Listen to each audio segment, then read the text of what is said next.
A talented Team Georgia roster did not disappoint at the Prep Baseball Report Future Games. Here to break down the hitters from that lineup, I'm joined by PBR Georgia's Phil Kerber and Justin Goetz. Guys, good to have you in. Thanks for having us, Corey. Thanks, so boss. let's go through the top performers here from this Georgia lineup. Phil, why don't you get us started with some of these guys? Yeah, I'm going to start us off with two of my favorites. And the first one, very first commitment off the team, Jay Abernathy, who is committed to Tennessee yesterday. And I don't think it's a hot take for me to say that he was probably the number one overall prospect at the Future Games out of all the kids. I don't think that's insane or crazy for me to say. I mean, it's an elite athlete, left-handed hitter, and he's got all the intangibles, all the tools. And we're just speaking about the player.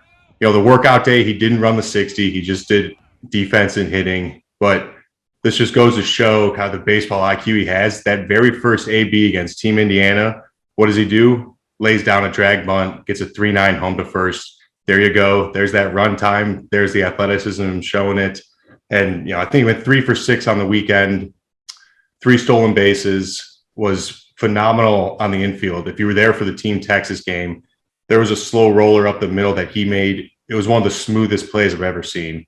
You know, the fielding and throwing all within one stride, just really, really incredible prospect. And secondly, catcher, outfielder, Dominic Stephenson, one of the few 2025s we had on the team. Totally impressed.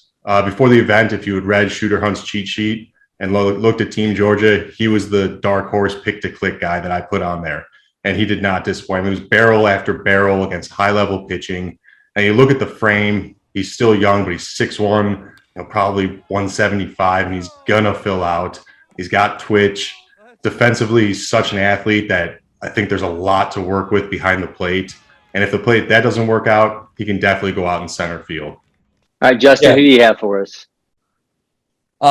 First, I've got Khalil Pratt, 5-tool center fielder, dual sport athlete, really nasty on the basketball court. I mean, it's honestly, you don't know which sport he's better at. I think he's going to get an opportunity to play both at the next level. So, you know, for college coaches, that's pretty good. Pretty good to have, you know, kid might get a full basketball scholarship and then you're not paying as much for him on the baseball diamond, but he might have even more potential there. He had the best BP at our event. I mean, KJ Moon probably in there, but both sides of the plate, home runs off the scoreboard. I mean, it was electric. From the left side, he's got a rare ability to match plane. High in the zone, he'll level out the plane. Low in the zone, he can, you know, steepen his barrel. He has some of the better lower half mechanics I've seen, where he'll just sink into his lower half and kind of create an inclined plane, and it's just perfect for power. He's very impressive, and he's up to 94 from the outfield at our event, and has run a 6.9 twice for us at 6'5", 188. My next guy would be Jack Myers. Everyone knows he's one of my favorites. Talk about him constantly. Phil knows this. He's probably our most accomplished hitter, GHSA wise. At Truist Park, 5 hits in 2 games in the state championship, and he also walked off 1 game. He's got advanced pitch recognition, swing mechanics look pro, like they're pro ready. The only thing he's really missing is strength. We think he's going to get faster and the power's going to come.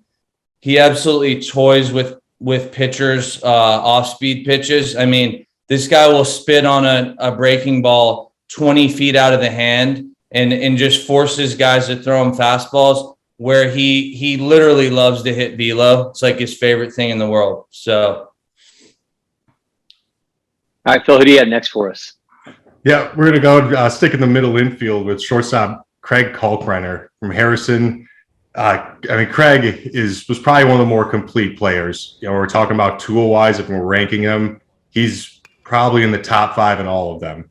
Just consistent across the board. And what I really love about him is the energy and the high motor, the competitiveness about him. He's like a pit bull when he gets on the diamond, steps into that box, and you just see, he's 5'10", probably 160 pounds, but he's got some real muscle on him, really muscular frame. When you see him get in those boxes, those forearms are popping out. He's filling out a jersey, and you just know you're in for a battle. Can foul pitches off, extend ABs. And I thought one of the most impressive things he did was his 2 hits came both with runners in scoring positions, both resulting in RBIs. The first one tried to extend to a double, got thrown out second. But if you go back and watch that AB, I think there might have been 2 strikes, and it was an inside fastball. And the way he adjusts his lower half to be able to get his hands through the zone and get the barrel there, it was an action of movement that you don't see many kids his age be able to pull off and be able to have the competency to use it like he did. I mean, he readjusted his entire lower half to be able to get to a ball and barrel it, almost for a double. I mean, that AB, I came away extremely impressed. And then on the defensive side, he's as solid as you get. He'll make the everyday plays. He makes those highlight plays, got more than enough arm to stick at shortstop. I think he's got a really bright future. And then one of my favorites, going into the event, I would have called him the top position player. Obviously, Jay Abertnathy exceeded all expectations and then some. But first baseman, outfielder Owen Anchors, who just, if we had the invites ready, he would have been invited probably the second week of February after the Georgia Dugout Club tournament. I saw 1AB Friday, and I went to Justin. I was like, hey, you got to go see this kid on Dunwoody. It's this long, lean frame. Like, he looks like he's 6'3". Like, go watch that kid and let me know what you think. And he comes away with, that might be the best left-handed hitter in the state right there. And, he showed it at the Future Games, just huge power. And he pulled it off in game against Team California with a no-doubter, which, I mean, we were just waiting to see that. It was just only a matter of time.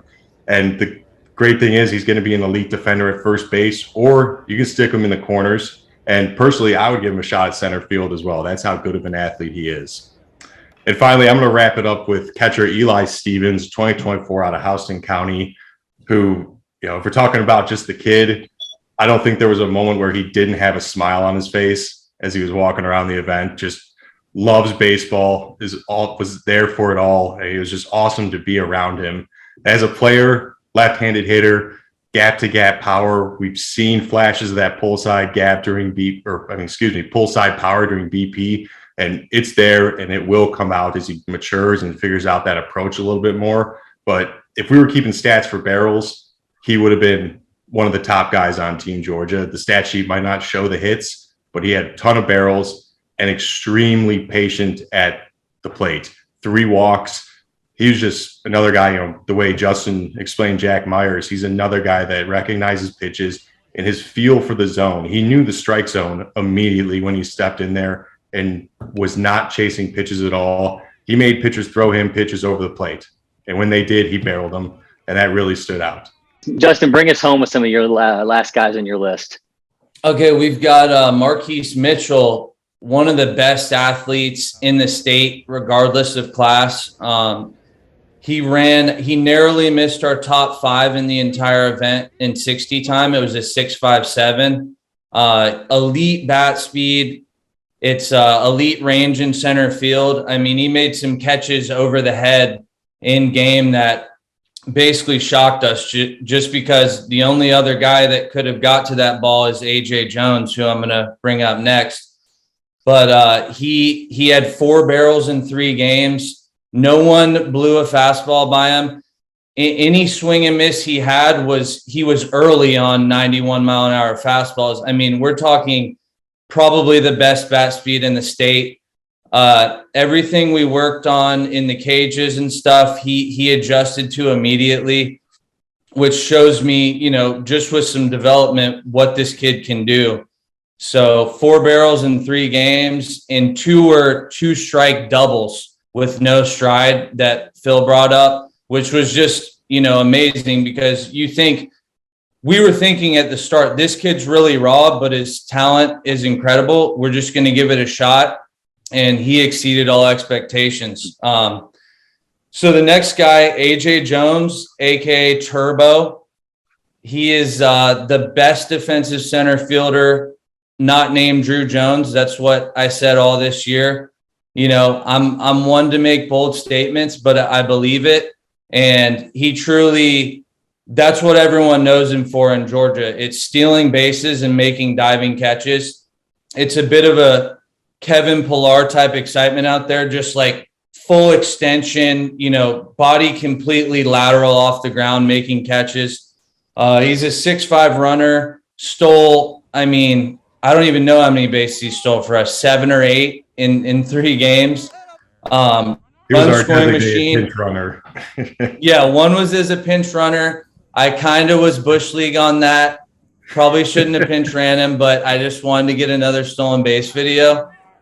And he's just, most important thing for a leadoff hitter to do is score runs. And Jones does that game by game. The last guy I'll roll with is Ethan Finch, who Curbs has been on this whole time. I had actually never seen him play. He absolutely shocked me with how good he was defensively. And this is a catcher like Dominic Stevenson, 5-tool potential. I think the catchers in our area over the next few years are shockingly good, especially defensively. And I think they're going to kind of take over the country defensive-wise, catching-wise. But it's a plus arm, crazy footwork, back picks, like perfectly accurate back picks. He threw out at least 4 or 5 guys in future games, and he's a 6'8" runner, and he honestly looks faster than 6'8". Really, really serious build. He's built like a brick and a lot of power potential, and he actually showed he can really adjust his swing at the plate. Like when guys come in on him, he's so strong he can just basically with the core hit singles where most guys would get jammed on. So yeah, he was one of my favorite guys and so excited we had him on the team. Well, an exciting group for sure, guys. Phil, Justin, appreciate it. We'll be back with so much more as we break down this Georgia roster from the Future Games.